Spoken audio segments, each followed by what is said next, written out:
اعوذ باللہ من الشیطان الرجیم بسم اللہ الرحمن الرحیم۔ اب ہم اللہ کے نام سے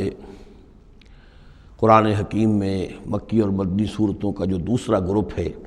اس کی مدنی صورتوں کے جوڑے کا مطالعہ شروع کر رہے ہیں۔ مکیات اس دوسرے گروپ میں دو ہیں، سورۃ الانعام، سورۃ الاعراف، جن کا مطالعہ ہم کر چکے،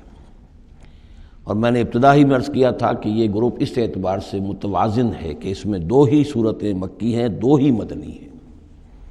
انفال اور توبہ یہ دو مدنیات ہیں۔ ان کا جو ربط اور تعلق ہے اس گروپ کی مکی صورتوں کے ساتھ، پہلے تو اس کو سمجھ لیجئے۔ ہم دیکھ چکے ہیں سورہ انعام اور اعراف میں کہ ان میں اتمام حجت ہوا ہے بنو اسماعیل پر یا مشرکین عرب پر۔ اس اتمام حجت کے بعد اللہ کا جو ہمیشہ سے ضابطہ اور قاعدہ رہا ہے، قانون رہا ہے کہ کسی رسول کے بھیجے جانے کے بعد اور اس کی جانب سے اتمام حجت کے کیے جانے کے بعد بھی اگر کوئی قوم کفر پر اڑی رہے بحیثیت مجموعی تو اس پر عذاب الہی آتا ہے، عذاب استیصال۔ اگرچہ یہ عذاب مختلف شکلوں میں آیا، کہیں کسی قوم کو ان کے اپنے ہی علاقوں میں سیلاب بھیج کر اور غرق کر دیا گیا، جیسے حضرت نوح علیہ السلام۔ کہیں کوئی بہت تیز آندھی بھیجی اور اس کے نتیجے میں جیسے کہ قوم عاد کے اوپر عذاب آیا، کہیں زلزلہ آیا، کہیں آسمان سے پتھراؤ ہوا جیسے کہ عمورہ اور صدوم کی بستیوں پر ہوا، کہیں جیسا کہ آپ کو معلوم ہے کہ آل فرعون کو ان کے محلوں سے اور گھروں سے نکال کر لا کر اور سمندر میں غرق کر دیا۔ تو قریش پر جو عذاب آیا ہے اللہ تعالیٰ کا، وہ اپنی نوعیت میں منفرد ہے، چونکہ حضور خود قرشی تھے، بنی اسماعیل میں سے تھے، اور آپ نے اتمام حجت کر دیا ان پر 13 برس تک، 12 برس تک دعوت دے کر۔ تو اب گویا کہ وہ عذاب الہی کے مستحق ہو گئے تھے، لیکن یہ عذاب الہی جو ہے قریش پر جو آیا ہے وہ بالاقساط آیا ہے۔ اس کی قسط اول ہے کہ جو غزوہ بدر میں ان تک پہنچی، انہیں مکے سے نکالا گیا، جیسے کہ آل فرعون کو ان کے محلات سے نکالا گیا اور لا کر سمندر میں غرق کیا گیا۔ وہ مکہ دارالحرم تھا، وہ تو جگہ تھی حرم، لہذا وہاں سے انہیں نکالا گیا، اور میدان بدر میں پہلی قسط عذاب الہی کی انہیں وصول کرنی پڑی۔ ان کے 70 سردار کھیت رہے اور معجزانہ طریقے پر کھیت رہے، اس میں کوئی شک نہیں کہ جیسے عذاب الہی پہلے قوموں پر آتے تھے اسی طرح کا معاملہ یہ ہوا ہے کہ تقریباً نہتے 313 میں سے صرف 8 افراد کے پاس تلواریں تھیں، اور ادھر سے 1000 پوری طرح کیل کانٹے سے لیس ہو کر آئے تھے۔ تو اللہ کی خصوصی مدد تھی کہ جس سے یہ عذاب آیا ہے اصل میں قریش کے اوپر، اور تقریباً تمام بڑے بڑے نامور سردار جو ہیں وہی میدان میں کھیت رہے، 70 ان کے قیدی ہو گئے۔ ابھی زخمی کتنے ہوئے ہوں گے انہیں بھی آپ ذہن میں رکھیے۔ تو یہ عذاب کی پہلی قسط تھی جو غزوہ بدر میں آئی ہے، اور پھر عذاب کا آخری مرحلہ آیا ہے سن 9 ہجری میں، جب مشرکین عرب کو آخری الٹیمیٹم دے دیا گیا کہ اب بس چند مہینے کی تمہیں مہلت دی جا رہی ہے، اس کے اندر اندر یا ایمان لے آؤ اور یا تمہیں تہہ تیغ کر دیا جائے گا۔ فَإِذَا انسَلَخَ الْأَشْهُرُ الْحُرُمُ فَاقْتُلُوا الْمُشْرِكِينَ حَيْثُ وَجَدتُّمُوهُمْ۔ اب یہ انتہائی اسے کہ توہین اور تذلیل کے ساتھ چیلنج تھا۔ یہ دوسری بات ہے کہ وہ سب لوگ ایمان لے آئے اور یہ قتل عام کی نوبت نہیں آئی، لیکن یہ کہ یہ آخری قسط تھی۔ وہ آخری قسط جو ہے سورہ توبہ میں بیان ہوئی ہے،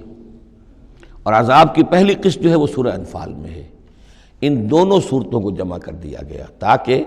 انعام اور اعراف میں بنو اسماعیل پر یا مشرکین عرب پر اتمام حجت، اور انفال اور توبہ میں ان پر جو عذاب الہی نازل ہوا اس کی تفصیل۔ تو یہ تو ہے معنوی ربط اس گروپ کی مکی اور مدنی صورتوں کے مابین۔ باقی جو یہ سورہ انفال ہے اس کے بارے میں نوٹ کر لیجئے کہ غزوہ بدر کے فوراً بعد متصلاً بعد نازل ہوئی ہے، گویا کہ سورہ آل عمران جو ہم پڑھ چکے ہیں اس سے پہلے ہے اس کا نزول، اس کے اکثر و بیشتر حصے سے پہلے نازل ہوئی ہے۔ تو یہ زمانی ترتیب جو ہے اگر یہ ذہن میں نہ رہے تو پھر اس سے کافی خلجان پیدا ہو جاتا ہے۔ اس کا جو پس منظر ہے وہ یہ غزوہ بدر کا معاملہ سمجھنا بہت ضروری ہے۔ دیکھیے یہاں تفصیل کا موقع تو ہے نہیں،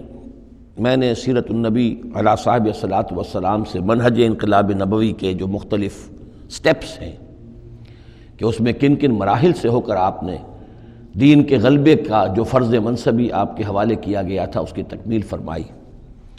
تو اس میں یوں سمجھیے کہ ایک مرحلہ تھا جو مکے میں طے ہو گیا، اور وہ اصل میں 4 مرحلے تھے: دعوت، تنظیم،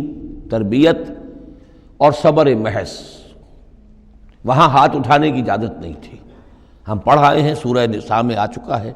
کہ اس وقت حکم تھا کفو ایدیا کو، اپنے ہاتھ بندھے رکھو، تمہارے چاہے ٹکڑے اڑا دیے جائیں، تمہیں زندہ جلا دیا جائے، تم کوئی انتقامی کارروائی تو دور کی رہی، مدافعانہ کارروائی بھی نہیں کرو گے۔ No raising of hands even in self defence. یہ 4 مراحل تھے جو چلتے رہے تاں آ کے ایک طرف تو اب حضور کے پاس جانثاروں کی ایک جماعت تیار ہو گئی جو سرد و گرم چشیدہ تھے، ہر طرح کے حالات میں سے گزر چکے تھے، سختیاں جھیل چکے تھے، قربانیاں دے چکے تھے، ان کے اخلاص مع اللہ میں کسی شک و شبے کی گنجائش نہیں تھی، ان کے دل جو ہیں خالص ہو چکے تھے اللہ کے لیے۔ اور دوسری طرف یہ کہ اللہ تعالیٰ نے ایک دار الہجرت کا انتظام کر دیا، کھڑکی کھول دی مدینہ کی طرف، ہجرت کا اہتمام ہو گیا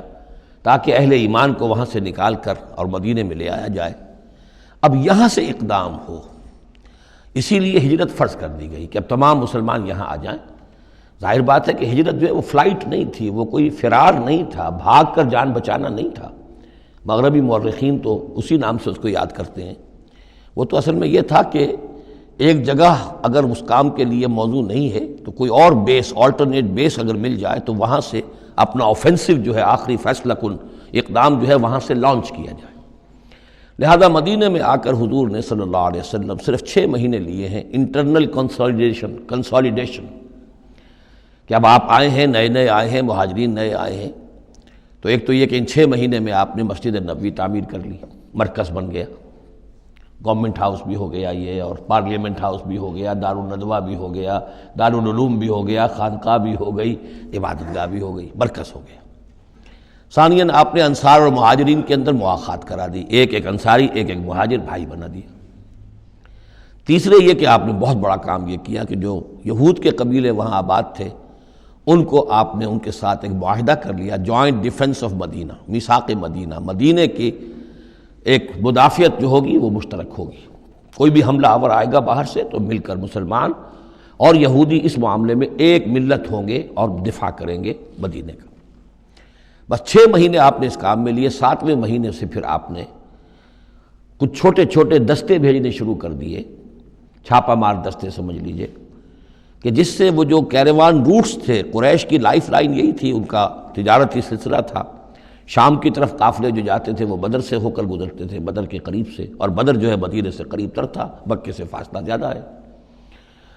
اور جو قافلے جاتے تھے یمن کو وہ طائف سے ہو کر گزرتے تھے۔ تو آپ نے ان راستوں کے اوپر چھاپا مار دستے بھیجنے شروع کر دیے۔ جدید اصطلاح میں اس کو یہ کہا جائے گا کہ اکنامک بلاکیڈ آف مکہ۔ 8 ایسی مہمیں غزوہ بدر سے پہلے ثابت ہیں 1.5 سال کے اندر۔ 6 مہینے آپ نے وہ لیے، 1.5 سال اور 2 سال کے بعد غزوہ بدر ہو گیا ہے۔ تو یہ 1.5 سال میں 8 مہمیں، جن میں سے 4 میں کہ حضور خود بھی بنفس نفیس شریک رہے ہیں، اس لیے وہ غزوات کہلاتے ہیں، اور 4 وہ ہیں کہ جن میں آپ نے صرف کچھ لوگوں کو بھیج دیا ہے کسی امیر کے تحت، وہ سرایا کہلاتے ہیں۔ صدق اللہ العظیم۔